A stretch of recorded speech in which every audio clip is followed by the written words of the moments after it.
G'day, I'm Dr. Leader Clifford, and today I'll be talking you through the management and bandage application of a traumatic wound sustained over the knee of this 4-year-old thoroughbred gelding.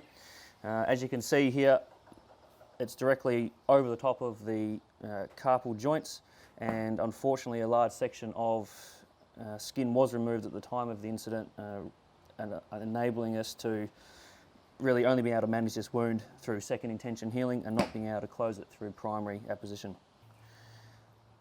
So prior to recording this video, the wound was cleansed with sterile physiological saline, as I tend to avoid the use of antiseptics after about 3 days. And so what we'll do now is I'll show you how to apply a bandage using the Mānuka Vet pure sterile honey.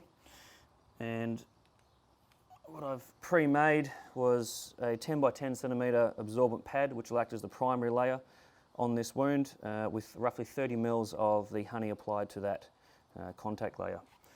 We'll then secure this to the limb using a thin layer of cotton wool, and we apply the contact layer directly over the top, ensuring the whole wound is covered, and then using this sterile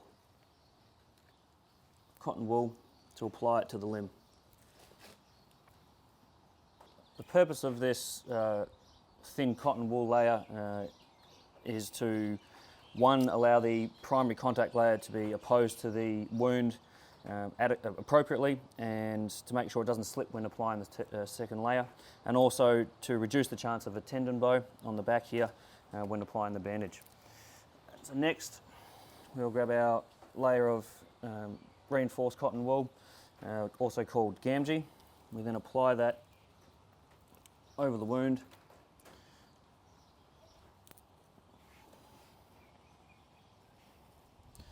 And then to secure this in place, we use a tertiary layer, in which case is a vet wrap. Always making sure we pull the bandaging material around to the medial aspect of the limb, and ensuring we get a 50-50 overlap with the vet wrap.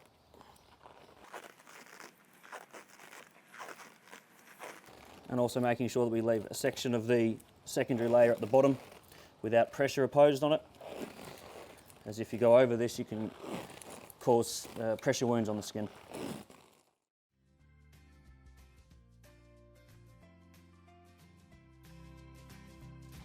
Once that's complete, we then take a section of adhesive bandage, which we then lay around the top and the bottom. And this reduces contamination of the bandage from any foreign material whilst in the stable.